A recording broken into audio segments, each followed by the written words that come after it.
환영합니다. 아멘. 요즘에 좀 감격스러운 일들이 좀 일어나고 있는데 혹시 아시는지 모르겠습니다. 그 에즈버리 유니버시티에서 일어나고 있는 그 부흥운동, 대각성운동, 50년 만에 1970년도에 그 채플에서 일어나고 50년 만에 다시 한번 찾아온 부흥운동. 이번 그 사건들을 지켜보면서 저에게는 한 가지 위로와 한 가지 격려를 하나님께서 주시는 것 같았습니다. 한 가지 위로는 뭐냐면 이 땅을 하나님께서 아직 기억하고 계시다는 것이 저에게 큰 위로가 됐습니다. 이 땅을 버리지 않으시고 이 땅 가운데 하나님께서 아직도 살아계시다는 그 사실을 목도하면서 큰 위로가 됐습니다. 또 한 가지는 큰 격려가 됐는데, 이번 부흥 운동의 가장 핵심 키워드가 바로 ordinary people의 ordinary chapel의 ordinary preacher, 그리고 계속적으로 모여서 기도하던 사람들에 의해서 일어났다는 것입니다. 이번 주 새벽기도 화요일 새벽기도에 목사님께서 나눠주신 말씀 중에 그것과 겹쳐서 크게 은혜가 됐던 것이, 다윗이 골리앗을 넘어뜨릴 때 매일 가지고 다니던 그 물매를 가지고 그 역사를 이루었다는 것. 그것이 우리에게 큰 위로, 격려가 됩니다. 그렇기 때문에 우리는 이 기도의 모임을 멈출 수가 없습니다. 우리 일상 속에서 벌어지고 있는 이 기도, 이 예배, 이 찬양, 우리의 부르짖음 하나님께서 기억하고 계실 거라고 믿습니다. 그런 우리의 모임과 찬양과 기도 속에 하나님의 부흥의 역사가 일어날 것을 기대하고 믿고 오늘 저녁에도 주님 앞에 나가기를 원합니다. 함께 기도하겠습니다. 사랑해 주님 감사합니다. 오늘 이 저녁에 우리가 늘 그랬듯이 이 자리에 다시 주님 앞에 모였습니다.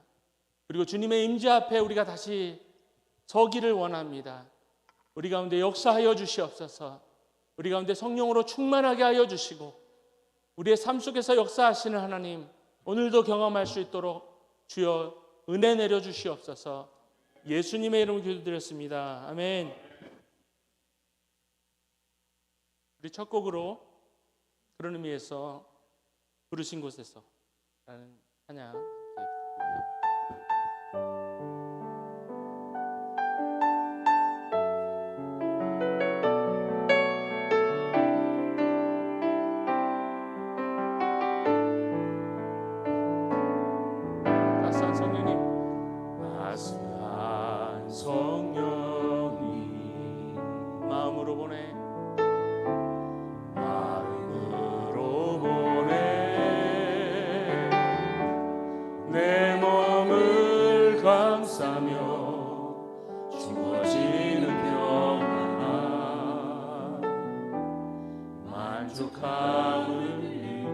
주님을 우리 마음속 깊이 느끼면서 따스한 성령님, 따스한 성령님 마음으로 보내,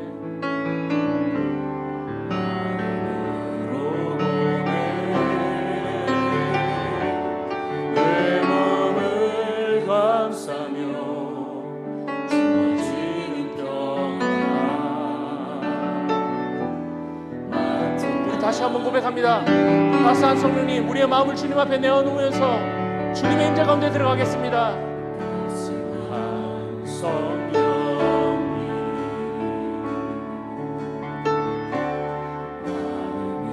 마음으로 보내, 내 몸을 감싸며 주어지는 평안함, 만족함을 느끼네. 부르신 곳에서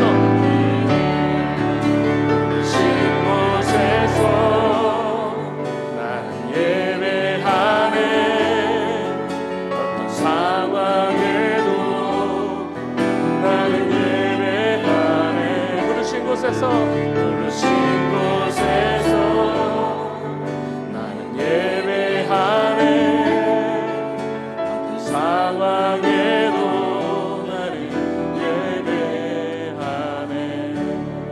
진리에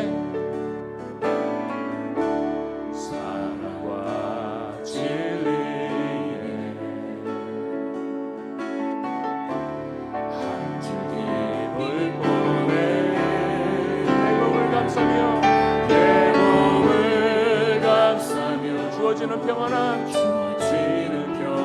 주님을 느끼시며 주님 앞에 나갑니다. 다시 한번 사랑과 진리에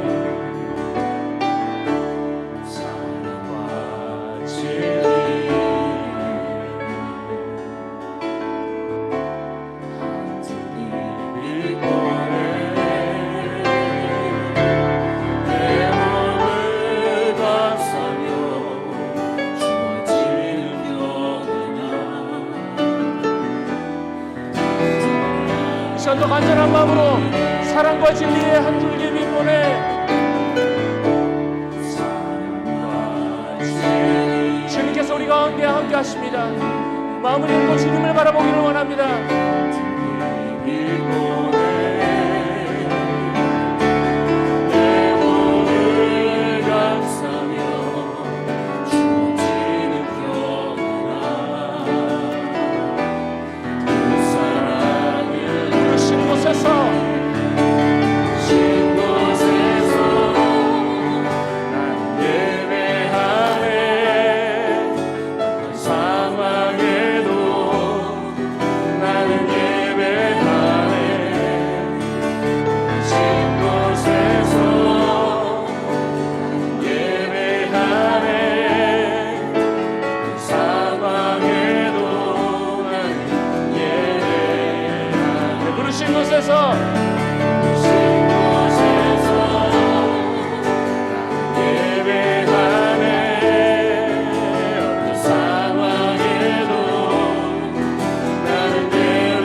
다시 한번 부르신 곳에서 우리의 마음을 다해서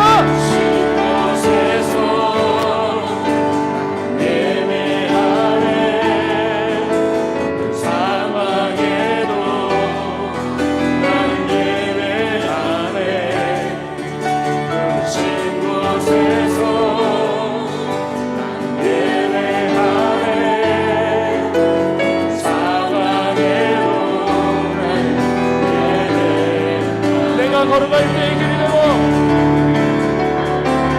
걸어갈 때 길이 되고 살아갈 때 삶이 되고 그곳에서 예배하네. 내가 걸어갈 때 길이 되고 내가 걸어갈 때 길이 되고 살아갈 때 삶이 되고 그곳에서 우리 다시 한번 내가 걸어갈 때 길이 되고 걸어갈 때 길이 되고 살아갈 때 삶이 되고 그곳에서 아멘. 주님을 예배합니다. 내가 걸어갈 때 길이 되고 살아갈 때 삶이 되고 그곳에서 예배하고 부르신 곳에서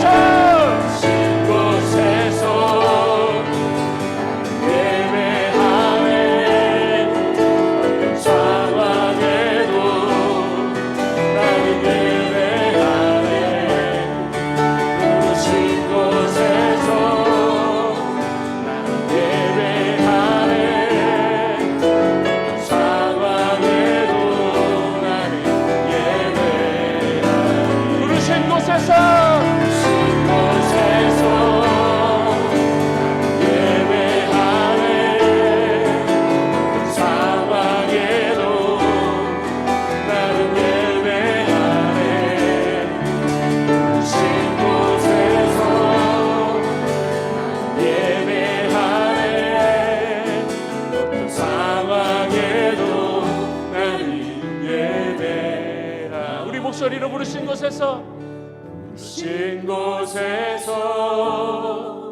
나는 예배하네.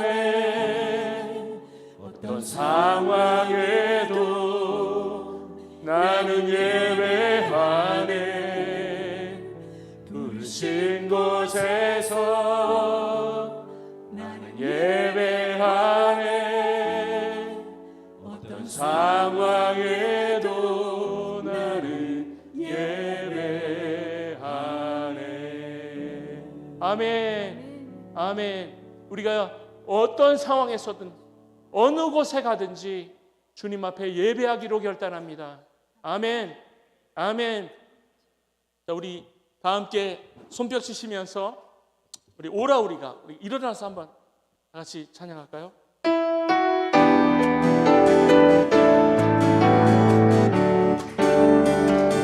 우리가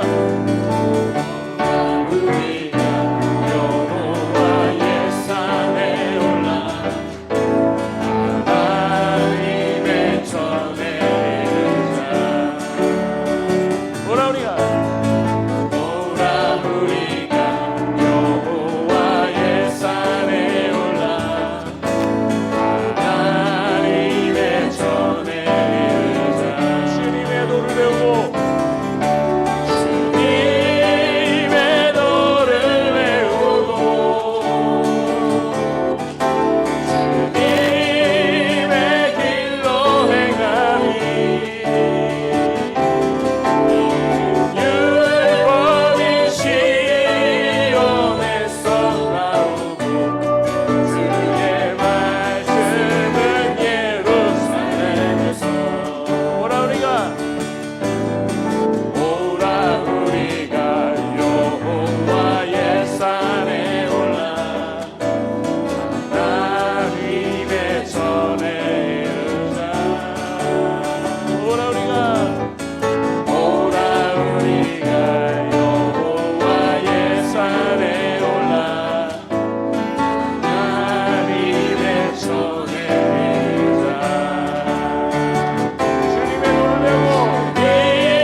잃어버린 영혼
마귀의 권세 이기네. 천국의 문들도 예수가 거느리시네. 주가 항상 걸으시고 날치기 거느리시네. 주가 항상 걸으시고 날치기 거느리시네. 아멘. 하나님께 영광의 박수 올립니다. 주님과 늘 동행하는 삶 살기를 원합니다. 할렐루야. 아멘. 앉으시겠습니다.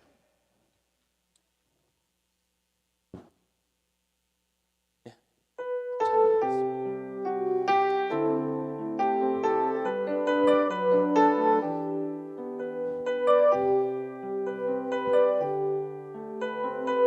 이곳에 생명샘 솟아나,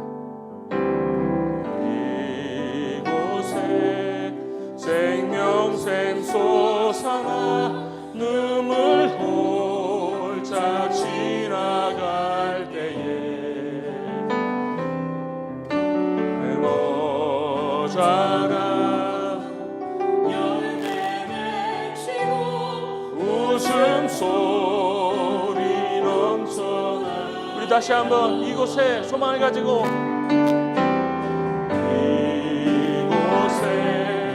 생명샘 솟아나 눈물 홀짝 지나갈 때에 모자라 열매 맺히고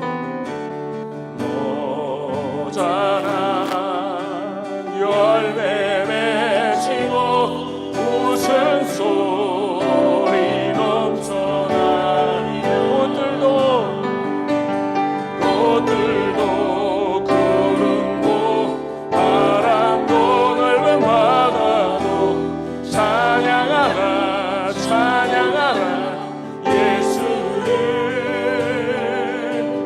하늘을 울리며 노래해 나의 영혼아. 은혜의 주 은혜의 주 은혜의 주. 그날에 하늘이 열리고 그날에 하늘이 열리고 모든 이가 보게 되리라. 이가 보게 되리라.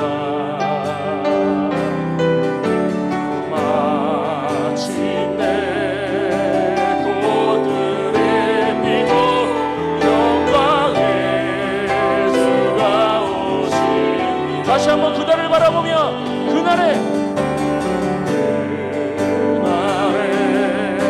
하늘이 열리고 모든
하소서.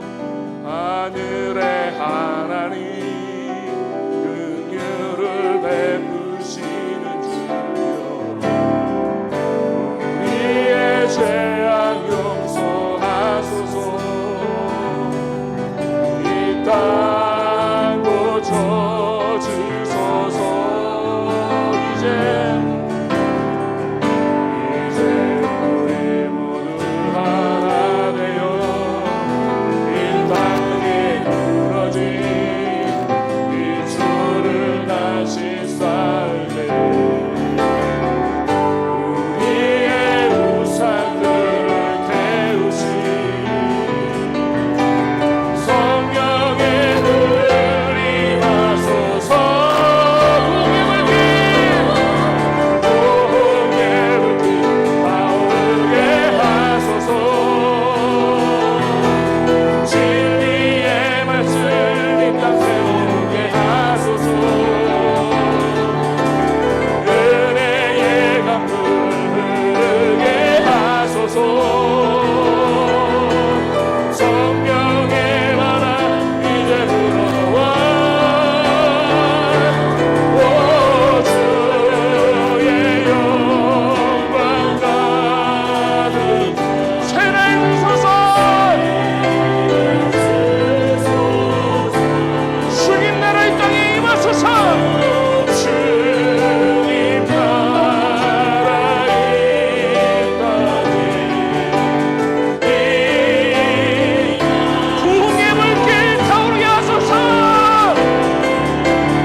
아버지 날마다 주님 앞에 무릎 꿇는 우리의 마음과 심령 가운데 성령으로 임하여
주시옵소서. 아버지 하나님 주의 손으로 도와주시옵소서. 아버지 하나님 너희의 약속을 받는 인생 되게 하여 주시옵소서. 하나님의 순간까지 우리 하나님의 앞에 겹들어 주시는 하나님의 기도하고 아버지 험한 세상을 올바른 길을 걸을 수 있는 우리 사랑하는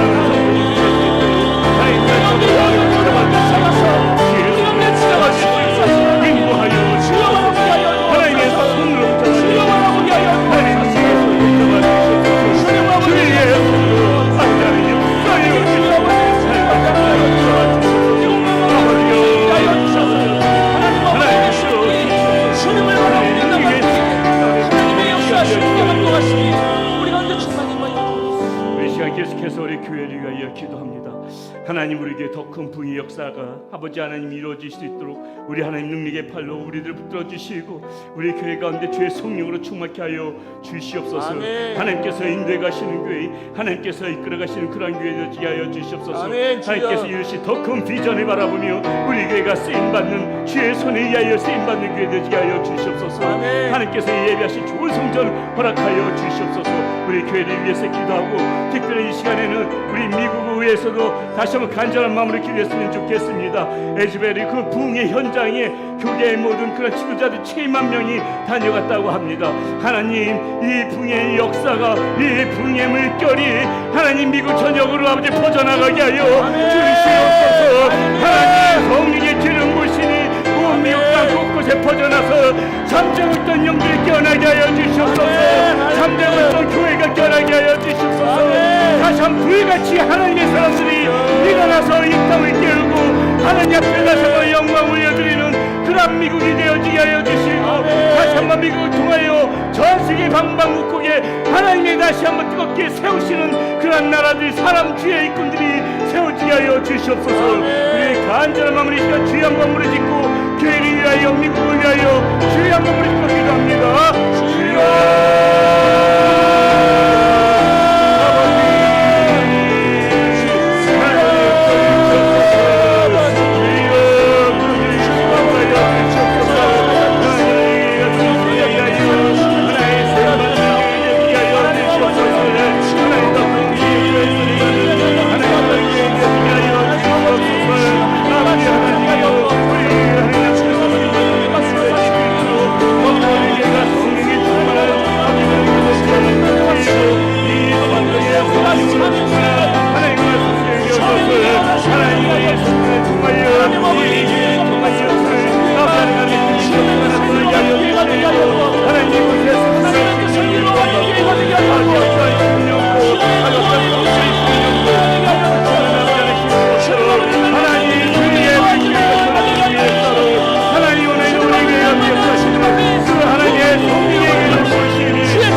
기도합니다.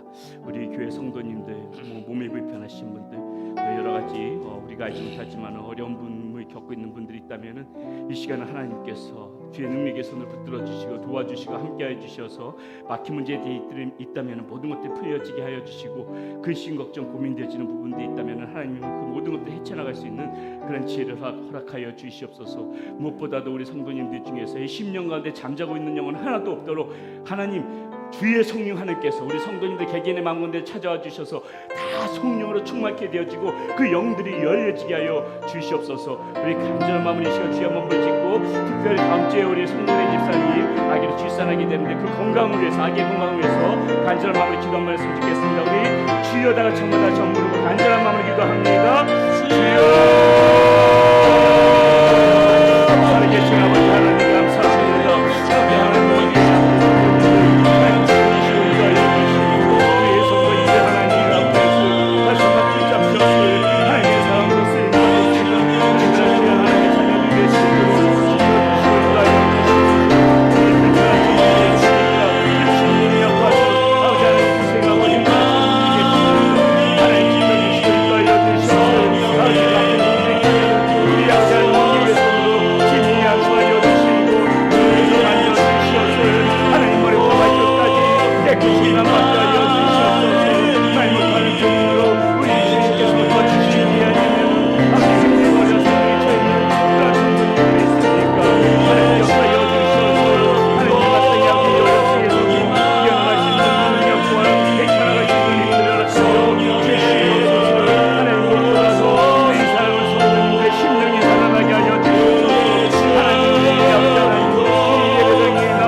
역사시 우리 하나님을 기대하며 우리 아버지 하나님의 이름을 높여드립니다. 아멘. 하나님 홀로 영광 받아 주시옵소서. 하나님 이 시간에도 우리 주님의 말씀을 통하여서 살아계신 하나님의 다시 한번 마음속 깊이 느끼며 더욱더 하나님을 사랑하며 하나님 앞에 충성하겠노라 순종하겠노라 결단하며 헌신하고 돌아가는 그러한 시간 되게 하여 주시옵소서. 기도 위에 하나님 앞에 또다시 우리 기도할 때에도 하나님 우리 삶의 모든 문제들 하나님 안에서 하나님의 능력 안에서 하나님의 손 안에서 그 모든 문제들이 열려지는 하나님 그러한 은혜도 우리가 맛보게 하여 주시옵소서. 우리 주 예수 그리스도의 이름으로 감사하며 기도드렸습니다. 아멘. 할렐루야. 네, 우리 앞옆 사람 바라보면서 인사 한번 나누도록 하겠습니다. 반갑습니다. 더우세요? 좀 더우시면 에어컨 조금 살짝 틀었다가 또 추우면 끄시면 될 것 같습니다. 자, 오늘 우리에게 주신 하나님 말씀 함께 보도록 하겠습니다. 우리에게 주신 하나님의 말씀은 사도행전 24장 1절에서부터 9절까지 말씀 함께 보겠습니다. 사도행전 24장 1절에서부터 9절까지 말씀 함께 저와 여러분들이 교독하도록 하겠습니다. 닷새 후에 대제사장 아나니아가 어떤 장로들과 한 변호사 더들로와 함께 내려와서 총독 앞에서 바울을 고발하니라. 바울을 부르매 더들로가 고발하여 이르되 벨리스 각하여 우리가 당신을 힘입어 태평을 누리고 또 이 민족이 당신의 성균으로 말미암아 여러 가지로 개선된 것을 우리가 어느 모양으로나 어느 곳에서나 크게 감사하나이다. 당신을 더 괴롭게 아니하려 하여 우리가 대강 어짜옵나니 관용하여 들으시기를 원하나이다. 우리가 보니 이 사람은 전염병 같은 자라 천하에 흩어진 유대인을 다 소유하게 하는 자요 나사렛 이단의 우두머리라. 그가 또 성전을 더럽게 하려 함으로 우리가 잡았사오니 당신이 친히 그를 신문하시면 우리가 고발하는 이 모든 일을 아실 수 있나이다 하니 유대인들도 이에 참가하여 참가하여 이 말이 옳다 주장하니라. 아멘. 예, 우리 지난 며칠 동안에 암살단들, 자 40명의 그 바울이 죽이려고 하는 이 암살단들이 자, 어떻게 그 계획을 짰는지 그 뭐 주요 내용 한번 다시 한번 좀 짚어 보고 넘어가도록 하겠습니다.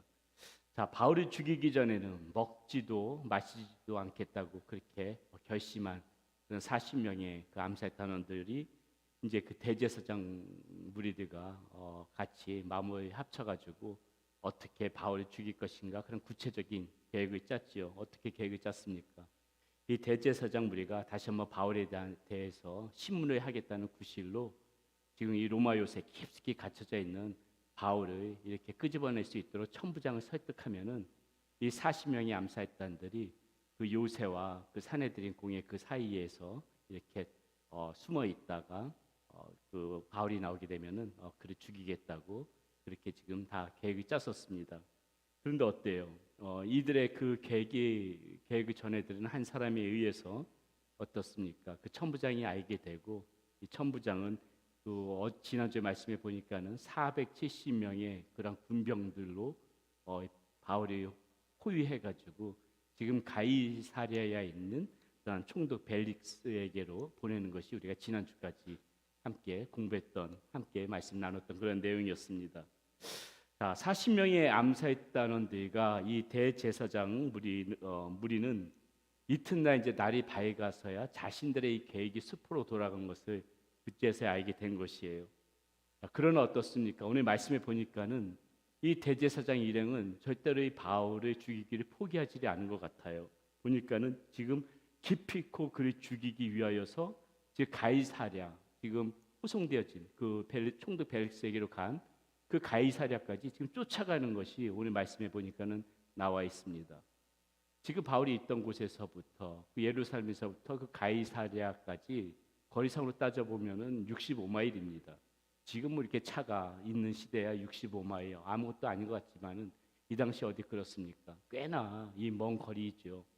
차도 없는 시대에 그 65마일 거리 가려면 며칠이 걸리는 거리일 텐데 지금 이 바울 한 명을 잡고자 하는 이 집요함이 얼마나 강한지 이 사람들은 그 수고도 그 대제사장이라는 높은 신분을 가졌음에도 그런 수고도 마다하지 않고 지금 이렇게 쫓아가더라는 것이죠.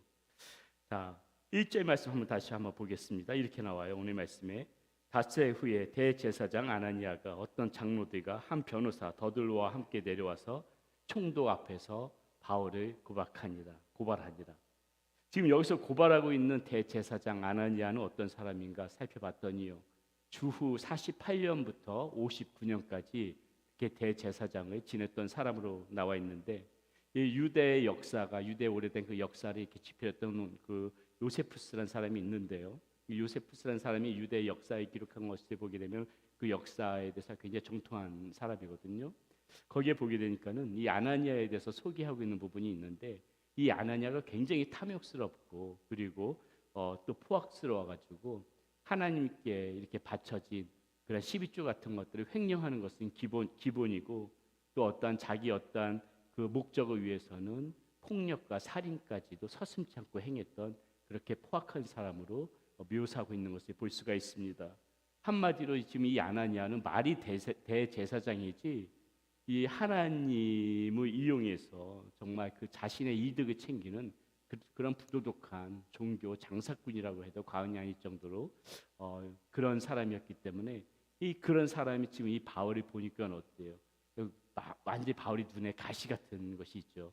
자신은 지금 이러한 그러한 모습인데 자신의 눈으로 봐도 바울은 지금 거룩한 그런 하나님의 참된 제자의 길을 걸어가고 있으니 이 못된 심성을 가진 사람 또 그런 사람들 보게 되면은 얼마나 또 얄밉습니까? 그러니까는 지금 바울이 어떻게든지 죽이려고 하고 있다는 것이죠. 자, 그런 자였던 아나니아가 뭐라고 하냐면은요, 5절에서 이 변호사 더둘로를 통하여 바울이 이렇게 고발하고 있습니다. 우리가 보니 이 사람은 전염병 같은 자라 천하에 흩어진 유대인을 다 소유하게 하는 자요 나사렛 이단의 우두머리라. 지금 이렇게 지금 고발하고 있어요. 아마 바울이 그들의 손에 있었다면 이 사내들인 공회에서는 자신들의 종교법으로 얼마든지 바울의 사형에 처할 수 있었는데, 그런데 이 로마 제국에서 실정법은요 어떤 그들의 종교적인 이유 때문에 유죄를 내릴 근거가 없습니다. 그러니까 이 바울이 죽이기 위해서는 종교법 가지고는 안 되는 것이고 뭔가 이 로마의 뭐랄까요, 로마 제국의 위협이 되는 그런 죄를 저질러야만이 유죄를 받고 뭐 심하면 살인도 사형도 내릴 수가 있는 것이거든요. 그러니까 이 종교법이 아니라 지금 뭐라 그러는 거예요? 저 바울은 지금 말씀해 보니까는 이 나사렛이라는 도당의 대표로서 이 전염병 같이 지금 이 로마에다가 악을 퍼뜨리는 사람이다. 또 뭐라고 해요? 곳곳에서 이 사람을 보니까 가는 곳마다 소동이 일어나는데 이거는 지금 로마의 사회의 분란을 충분히 일으킬 만한 그러한 요지가 있다. 그렇기 때문에 지금 뭐라고 하는 거예요? 정치적인 종교가 아니라 정치적인 문제가 있는 사람이니까는 이 로마법에 의하여서 지금 이 바울은 사형 선고를 내려야 된다. 이렇게 지금 고발하고 있다는 것이죠. 자, 이 고발 내용을 보면은요, 가만히 생각해 보면은 약 30년 전 빌라도 앞에서 이 예수님을 고발했던 그 모습과 너무나도 판박이라는 것을 알 수가 있습니다. 예수님도 어때요? 사실 이 사람들이 문제 삼았던 것은 무엇입니까? 이 예수님이 내가 하나님의 아들이라고 그것을 자처한다는 그 신성모독죄가 이 사람들에게는 정말 바울이 죽이고 싶었던 이유였거든요.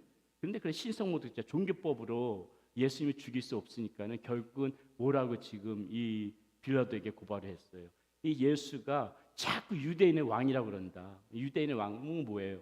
지금 뭐 로마에서 유대인의 왕으로 예수를 세우지도 않았는데 자꾸 유대인의 왕이라고 한다. 이게 정치법이거든요. 이 정치법으로 예수님을 고발해서 결국은 빌라도가 예수님을 이렇게 사형 선고를 내리는 그 지경까지 몰고 갔던 거 아닙니까? 지금 똑같은 그 예수님에게 했던 그 행태를 지금 바울에게도 지금 똑같이 하고 있다는 것이에요. 자, 이런 식으로 해서 그들은 어떻게 하든지 간에 사도 바울이 지금 죽이고 싶어 했다는 것이 오늘 본문 말씀 가운데도 보면 나와 있다는 것입니다. 그런데 오늘 제가 이 오늘 말씀 가운데에서 주목해서 보고 싶은 것이 뭐냐면요, 지금 이들이 지금 말하고 있는 이 고발 내용이에요. 지금 뭐라고 고발하는가 가만히 보니까는 이 고발 내용에 좀 우리가 좀 주목해서 볼 필요가 있다는 것입니다. 자, 이 그들이 고발한 내용을 찬찬히 살펴보니까는요, 가만히 보니까 좀 놀라운 것이 뭐냐면 틀린 소리를 하고 있지가 않다는 것이에요. 이 사람들은 지금 어떤 식으로든지 간에 악의적으로 꾸며서 바울을 죽이기 위해서 그렇게 고발한다고 그 내용을 이야기하는데, 가만히 그 고발 내용을 보니까는 터무니없는 그러한 소리가 아니다라는 것입니다. 어떻게 보면 지금 이 사람들은 사실 그대로를 가지고 고발하고 있다는 것이에요. 자, 그 고발 내용이 뭐냐면은 오늘 우리가 그리스도인으로 살아가면서 그 고발 내용을 보니까는 우리도 그 고발 내용을 좀 반드시 좀 새겨 좀 들어봤으면 하는 그런 내용을 가지고 이들이 지금 고발하고 있다는 것이에요. 다시 말해서 우리도 지금 이 사람들, 이 바울처럼 이 사람들에게 이런 고발을 당해야 마땅하다는 것입니다. 그렇게 살아가야 된다는 것이에요. 그래서 오늘 말씀 제목이 나도 고발하라예요. 나도 고발하라. 자, 우리도 사도 바울과 같은 이런 고발을 당해야 되는데, 자, 그렇다면은 이 세상으로부터 진짜 우리가 또 들어야 하는 고발, 바울이 들었던 고발, 과연 어떤 고발이었을까요? 이 어떤 고발이었기 때문에 우리도 이런 고발에 들어야 할까? 첫 번째, 이들 고발한 내용을 보니까는요 이렇게 하고 있어요. 전염병 같은 사람이다. 지금 전염병 같은 사람이라는 것을 가지고 지금 고발을 하고 있다는 것입니다. 자, 5절에서 이렇게 이야기합니다. 한번 보세요. 한번 같이 읽어볼까요? 시작. 우리가 보니 전염병 같은 자라 천하에 흩어진 유대인을 다 소유하게 하는 자요 나사렛 이단의 우두머리라. 지금 뭐라고 고발하고 있다고요? 전염병 같은 자라. 바울 보고 전염병 같은 자라 이렇게 고발하고 있어요. 자, 여러분 전염병은 지금 나 혼자 앓고 마는 병이 아닙니다. 그렇죠? 나 혼자 앓고 마는 병이 아니에요. 이 전염병이 왜 심각한 겁니까? 왜 심각한 거예요, 전염병이? 전염병은 나 혼자 앓고 마면 그만인데 이 전염병은 반드시 누군가에게 옮기기 때문에 그것이 심각한 병 아니겠습니까? 자, 사도 바울이 지금 전했던 이 복음이 지금 이 전염병처럼 삽시간에 사람들의 사이에서 퍼져나가고 있다는 것을 지금 이 사람들이 은연중 그것을 지금 인정하고 있다는 것이에요. 여러분, 아마 4, 5년 전만 돼도 이 전염병 같은 자라 이 말이 별로 그렇게 우리에게 크게 공감되어지지는 않았을 거라고 생각을 합니다. 그냥 그런가 보다 하지 이 전염병이 그렇게 심각하다는 거에 아마 우리가 지금 현재 이 시대에 살아가는 우리가 피부로 이렇게 절감하지는 못했을 것 같아요. 몇 년 전만 해도 그저 전염병이다 하면은 우리가 TV 사극 같은 데서나 보는 무슨 역병 같은 것이 걸리게 되면은 사람들이 갑자기 죽고 마을을 불태워 없애버리고 우리가 뭐 그런 것을 사극을 통해 보면서 저 시대 때 이렇게 전염병이 걸리면은 역병 같은 것이 걸리면은 정말 손쓸 방법이 없었구나 안타깝구나 뭐 고작 이 정도 생각하는 거 그 정도 생각하고 그쳤을지 몰라요. 또 뭐 어떤 세계사에서도 보게 되면은 뭐 흑사병이 있었고 뭐 스페인 독감이 있었고 그것이 심각했다 이렇게 이야기를 하는데 그것도 역시 우리가 피부로 절감되어지는 부분은 아니죠. 다 과거에서 있었던 일이고 그런 일들이 있었나 보구나 그때는 그것이 심각했었나 보구나 이렇게 다 과거사로 묻지 그 정도로 얘기지 뭐 전염병이 그렇게 우리 피부에 와닿을 정도로 심각하게 여기지는 않았을 것입니다. 그런데 지금 상황이 많이 달라졌죠. 지금 세계 어디를 가도 이 전염병이란 말은 다 달고 삽니다. 이제는 이제 이 전염병이란 말이 먼 과거의 얘기가 아니라 오늘 우리 살아가는 이 현실 가운데 우리와 항상 같이 가는 그런 말이 되어져 버렸다는 것이죠. 자, 오늘 이 사람들이 사도 바울을 고발하면서 바로 이 전염병 같은 자라 이렇게 지금 말하고 있습니다.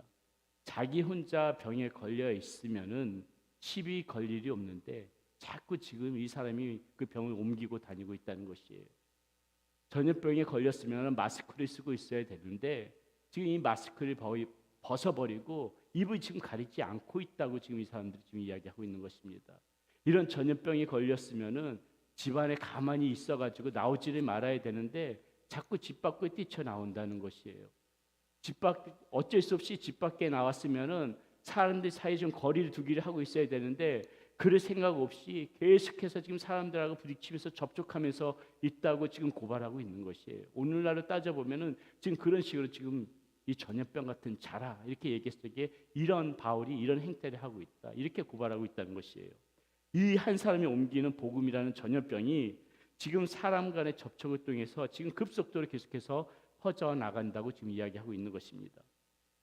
더둘러 이 변호사는 이 바울이 전하는 이 복음을 수수방관하면은 지금 이 로마라는 이 온 도시가 바로 이 지금 예수 그리스도 이 도당이라는 이 전염병에 물들게 되고 그렇게 되면은 로마의 이 치명적인 타격을 입힐 것이기 때문에 지금 안 된다. 이 사람이 이 전염병처럼 이 예수병이라는 것을 옮기는 것을 반드시 막아야 된다. 온 사방으로 전염시키고 다니니까는 이 바울을 죽여야만이 그것을 막을 수 있을 것 같다. 지금 그렇게 고발하고 있다는 것이에요. 사랑하는 여러분, 자, 이런 고발이라면은 한번 이런 전염병이라면 우리 한번 가만히 생각해 봅시다. 이런 전염병, 여러분 이거 우리도 가져야 하는 병 아닙니까? 이런 병이라면은 이런 심각한 병, 즉 바울이 앓고 있는 이 심각한 병이라면 이거 우리도 가져야 되는 병 아니에요? 우리도 이 병을 전하는 것 때문에, 우리도 이 전염병을 전하는 것 때문에 우리 역시도 지금 세상으로부터 고발을 당해야만이 그것이 마땅한 거 아니겠냐는 것이죠. 일부러라도 이 전염병 우리가 전해야 되는 거 아니냐는 것이죠. 우리는 어디를 가든지 간에 지금 바로 이 마치 전염병을 옮기듯이 이렇게 복음을 전하는 그러한 사람들로 우리는 살아가야 될 것입니다. 나 한 사람이 어느 장소에 있어요. 나 한 사람이 어느 장소에 있는데 내가 그 장소에 있음으로 인하여 내 주변의 모든 것이 마치 병이 옮겨지듯이 내 주변에 예수 믿는 사람들 다 전염되어져 버린다면 그 삶이 얼마나 영광스러운 삶이겠습니까? 반대로 내가 그 복음이 없는 어떠한 장소에 가 있는데 복음이 없는 장소에 내가 있음에도 불구하고 내 주변에 아무도 그 예수 그리스도로 인하여서 그 병이 전염된 사람이 없다면은, 그렇다면 우리 그거 정말 바른 그리스도인으로 맞게 살아가고 있는 것인지 우리는 다시 한번 생각해 볼 필요가 있다는 것이죠. 그래서 우리들도 오늘 이 사람들 고발하고 있는 저 사람은 예수병을 옮기게 하는 그러한 사람이다, 이런 고발을 만약에 우리도 듣는다면은 우리는 그 고발이 어때요? 오히려 하나님으로부터 칭찬 듣는 그러한 소리로 우리는 생각해도 좋을 것이라는 것입니다.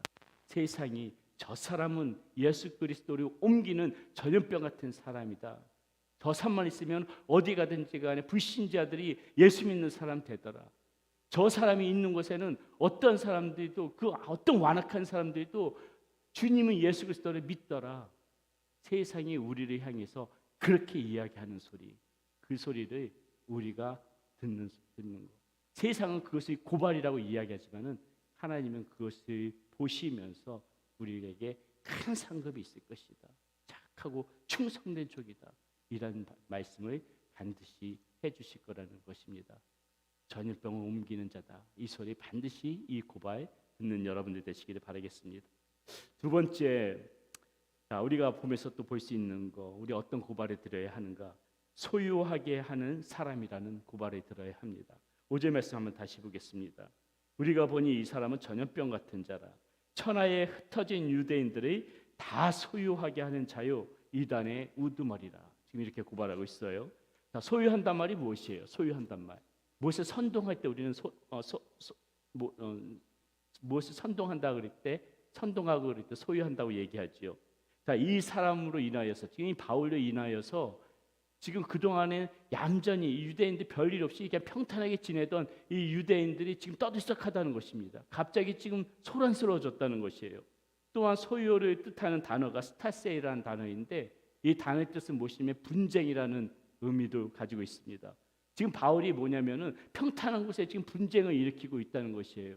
지금 얌전하게 생활 잘하고 있는 이 유대인들 사이에 이 바울이 나타남으로 인하여서 지금 자기들끼리 분쟁이 생기게끔 바울이 그런 짓을 하고 있다. 지금 이 사람이 이렇게 지금 고발하고 있다는 것이에요. 자, 그들의 말대로 지금 바울이 가는 곳마다 어때요? 사실이잖아요. 소란이 일어났어요. 바울이 가는 곳마다 분쟁이 일어났습니다. 어떤 분쟁이 일어났어요?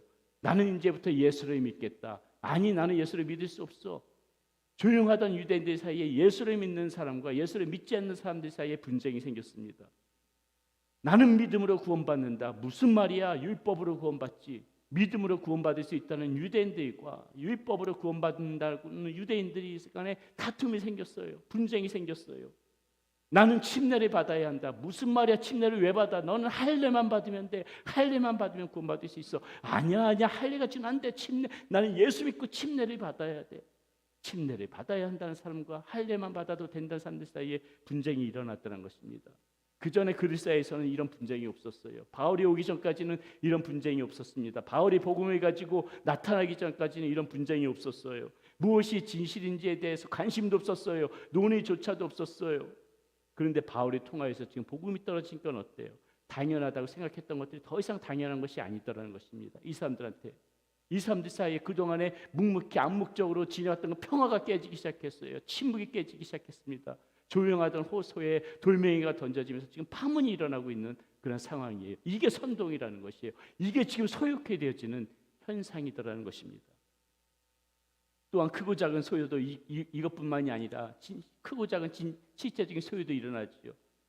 그동안에 저 귀신 들린 사람, 당연히 저 사람 그냥 저렇게 살아가는가 보다 생각하고 있었는데, 저 사람 원래 저런 사람이야 그렇게 취급했었는데 갑자기 그 사람 속에서 귀신이 뛰쳐나와요. 못 살겠다고 쫓겨나가는 그러한 소동이 일어납니다. 그동안에 점치면서 정말 그 점치는 그 수입으로 잘 먹고 잘 살던 사람들이 갑자기 이 사람들 정신이 나갔는지 자신들 생계의 근원이라고 할 수 있는 그 점쟁이 책들이 다 불살라버리고 나 예수 믿겠다고 합니다.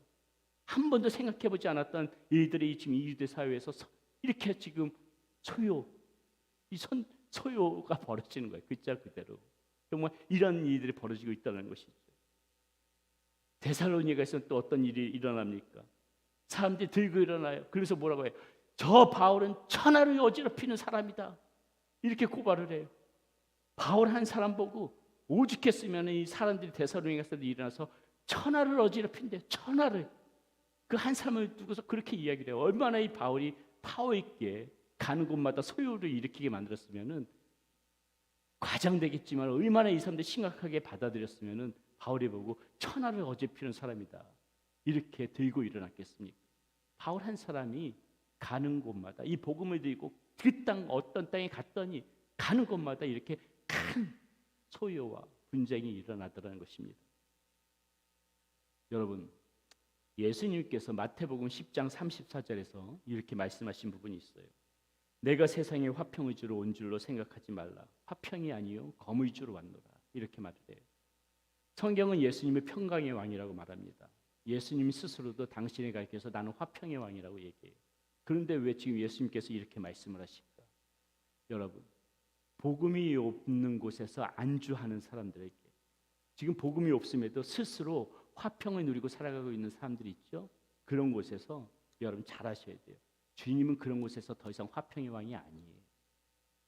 화평은 죄인 된 사람이 예수님을 믿었을 적에 복음이 있는 곳에서 예수님이 화평의 왕이시죠. 복음이 없는 곳에서는 화평이 아니라 예수님께서는 검을 던지십니다. 여기서 검으로 쓰인 단어는 말씀을 뜻하는 검이 아니라 실제적인 칼을 의미해요. 또한 이 단어의 원어 의미에 보면은 전쟁을 뜻하는 단어로도 쓰임을 볼 수가 있습니다. 무엇을 의미해요? 복음이 없는 곳에서는 우리가 칼이 되어져야 한다는 것이에요. 한바탕 전쟁과 같은 소동이 나로 인하여서 일어나야 된다는 것입니다. 누구를 죽이는 것이 아니라 복음이 없는 곳에서 우린 칼을 들고 바로 지금 이 바울이 고발하고 있다는 것이에요. 여러분, 오늘 저와 여러분들에게 필요한 것도 바로 이런 검과 같은 그런 모습이라는 것이죠. 그래서 우리도 세상을 향해서 당당하게 나도 고발하라, 나도 고발하라 이렇게 외치는 자의 소리가 바로 우리가 주인공이 되어져야 한다는 것입니다. 나도 지금 이렇게 검과 같이 이 세상에서 소란을 일으키는 자니까는 선동하는 자니까는 당신들 나도 고발하시오. 이렇게 고발 당할 수 있게끔 살아가야 된다는 것이죠. 이 시대 가운데서 좋은 게 좋은 거지 하고 이렇게 침묵하고 있으면요, 분명히 세상 사람들 간에 갈등도 없고 분란도 없을 것입니다. 세상 사람들 사이에서 우리는 그럴 거예요. 분명히 갈등도 일으키지 않고 분란도 없을 것이에요. 그냥 좋은 게 좋은 거지 뭘 그렇게 사나 이렇게 생각하면 분명히 그렇게 살 겁니다. 어쩌면 세상도 우리에게 원하는 거, 이 시대가 지금 오늘 우리 그리스도인들에게 원하는 것도 바로 그런 모습 아니겠습니까? 그렇게 살라고 지금 요구하잖아요, 우리 보고. 그러나 여러분, 복음의 가치는 선동하게 되어 있어요. 선동하게 되어 있습니다. 왜냐하면 진리가 아닌 것은 우리가 거슬려야 하거든요. 진리가 아닌 것은 우리가 부딪혀야 되는 것이거든요. 아닌 것은 아니라고 말해야 되는 것이거든요. 그렇게 하게 되면 세상은 좋아하지 않죠. 좋은 게 좋은 거다. 다 무마하고 봉합하고 이렇게 가야 되는데 그것이 아니라고 계속해서 고집스럽게 이야기하게 되면은 거북한 거죠, 세상은. 그러나 우리는 이 선동을 해야 된다는 것입니다. 그 가운데서 불가피한 분쟁이 벌어지겠지요. 그러나 여러분, 우리가 그것을 두려워하고 그 문제 때문에 주눅들어서는 안 된다는 것입니다. 내가 살아가는 주변에서 나는 이와 같이 이 선동을 일으키는 사람, 소란을 일으키는 사람, 복음 때문에 소란을 일으키는 그런 사람이 되어져야 된다는 것이에요. 그것 때문에 내가 오해받고 혹시라도 그것 때문에 마음의 상처를 받고 그것 때문에 나에게 어떤 손해가 있다 하더라도 그것이 바로 저와 여러분들이 걸어가야 할 길임을 우리는 반드시 생각해야 될 것입니다. 마지막으로 우리가 당해야 할 고발이 무엇인가? 하나가 더 있죠. 뭐라고 하고 있습니까? 나사렛 이단의 우두머리다. 이런 고발 정도는 들어야 된다는 것입니다. 자, 5절 말씀 다시 한번, 마지막으로 다시 한번 함께 읽어보겠습니다. 우리가 보니 이 사람은 전염병 같은 자라. 천하에 흩어진 유대인들을 다 소유하게 하는 자요 나사렛 이단의 우두머리다. 이렇게 말하고 있어요. 사랑하는 여러분, 나사렛 이단의 우두머리라. 이 말이야말로 그리스도인에게는 최고의 찬사요, 최고의 영광된 호칭 아닐까요? 그렇죠, 여러분. 나사렛 이단의 우두머리라. 누군가 나에게 와가지고 아이고 저 사람 저 예수쟁이 우두머리야. 1번 기분이 상당히 안 좋다. 2번 너무 기분이 좋다. 몇 번? 지금 졸다가 1번이라고 말씀하신 분이 있죠. 예, 너무 기분이 좋아야 되는 거잖아요. 그렇죠? 저 사람은 예수쟁이의 우두머리야. 이 말. 사도 바울의 위대성이 지금 여기서 나온다는 것이죠. 그들의 눈에는 수많은 그리스도인들 중에서 바울이 악질 중에 악질이라는 것이에요. 예수 도당의 우두머리라는 것입니다. 그게 사도 바울이었다는 것입니다. 우리도 이왕 예수님을 믿으려면은 믿어도 그만, 안 믿어도 그만인 것처럼 그렇게 세상 사람들의 눈에 비춰지는 것이 아니라 정말 이왕지사 믿으려면은 온통 그 예수님 때문에 정신이 팔려 있는 사람처럼 보이는 거예요. 저 사람 삶의 중심에는 예수 중심으로 살아가는 사람이다. 그렇게 사람들이 인식하는 거예요. 예수님이 일이라면은 그 바쁜 중에도 정신 팔리면서 그 주님의 일 하더라. 세상 사람들에게 그렇게 인식되어진다. 그렇게 정말 예수님을 믿는 사람 중에서 최고의 우두머리처럼 그런 모습으로 신앙생활을 한다면 우리 주님께서 얼마나 기뻐하시겠습니까? 여러분, 우리는 주변 사람들에게 지금 어떻게 평가받고 있어요? 그저 교회 다니는 사람 정도로만 알고 있습니까? 아니면 정말 예수님께 정신이 팔려 있는 사람처럼 사람들이 나를 그렇게 평가해주고 있습니까? 이것은 저 역시도 고민해보는 질문이에요. 그저 목사라서 이렇게 목사의 직분을 그냥 감당하고 있는 것인지 수행하고 있는 것인지, 아니면 정말 영혼에 대한 뜨거움이 있고 하나님께서 주신 비전 때문에 가슴이 뜨거워서 이 맡은 사명을 오늘도 정말 뜨거운 가슴으로 사명을 감수하고 있는 것인지, 저도 늘 고민하면서 자꾸 마음이 그렇게 흘러갈 때마다 전 또 스스로 채찍질을 쳐갑니다. 그저 단순히 이렇게 목사라서 목사의 직을 수행하는 거, 이런 모습으로 그렇게 전락되지 않기 위해서 저도 부단히 저 자신을 치고 있어요. 저는 하루 종일 열심히 일하고 피곤한 몸 추스려서 이렇게 금요성령 집회에 나와서 부르짖어 기도하는 여러분들 같은 그런 성도님들의 모습 속에서 예수 도당의 우두머리 모습을 보게 됩니다. 새벽 기도에 나오기 위하여 이른 시간부터 일찍이 준비하고 몇십 분씩 그 새벽에 차를 타고 달려와서 새벽 제단을 쌓는 그런 우리 성도님들의 모습을 보면서 저는 예수 도당의 우두머리 모습을 보게 됩니다.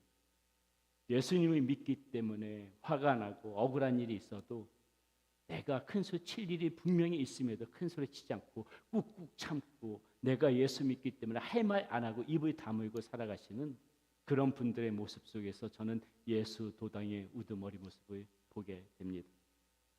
예수님 때문에 남들보다 더 많이 배려하면서 살아야 되고, 조금은 또 손해를 보면서도 그것에 대해서 개의치 않고 그 손해를 묵묵히 받아들이시는 그러한 삶의 모습을 살아가시는 여러분들을 보면서 저는 예수 도당의 우두머리 모습을 보게 됩니다.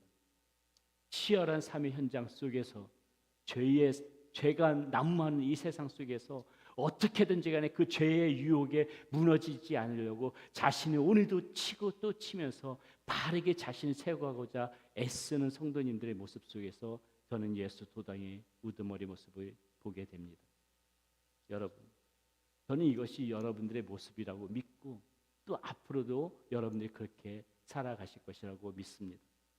그러므로 당당하게 우리 세상 앞에서 외칩시다.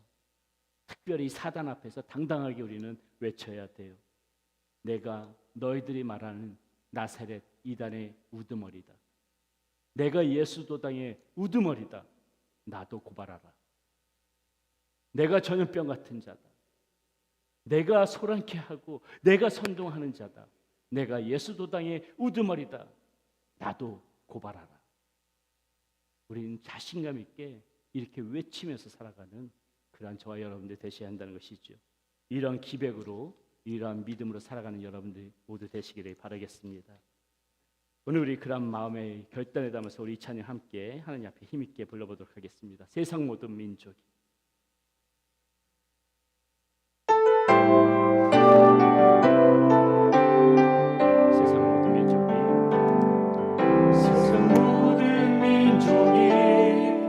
구원을 얻기까지 쉬지 않으시는 하나님, 주의 심장 가지고 우리 이제 일어나 주 따르게 하소서. 세상 모든 육체가 주의 영광 보도록 우리 부르시는 하나님, 주의 손과 발 되어 세상을 치유하며 주 섬기게 하소서. 우리 바다 높은 같이 여호와의 영광을 인정하는 것이 온 세상 가득하리라. 물이 바다 높은 같이, 물이 바다 높은 같이, 물이 바다 높은 같이. 다시 한번 찬양합니다. 세상 모든 민족이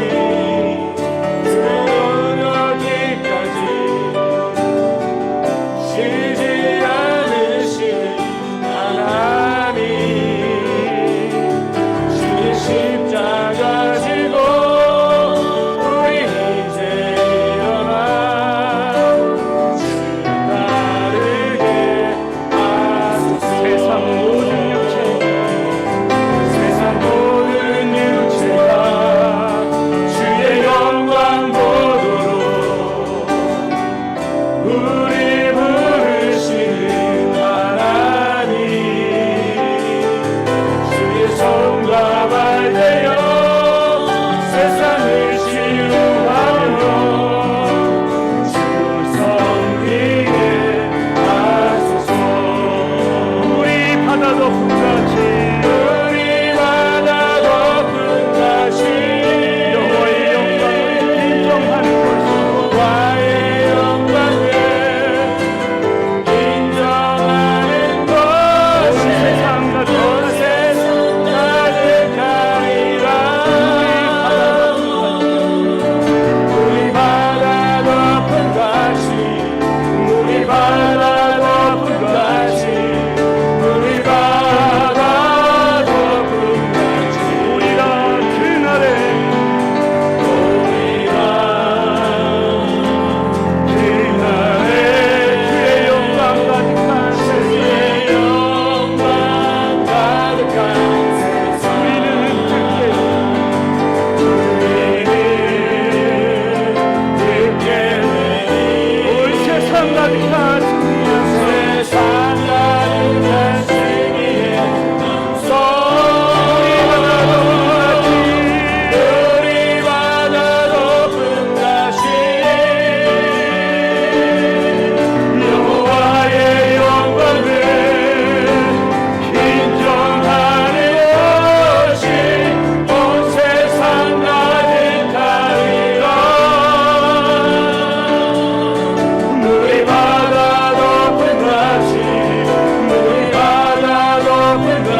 아버지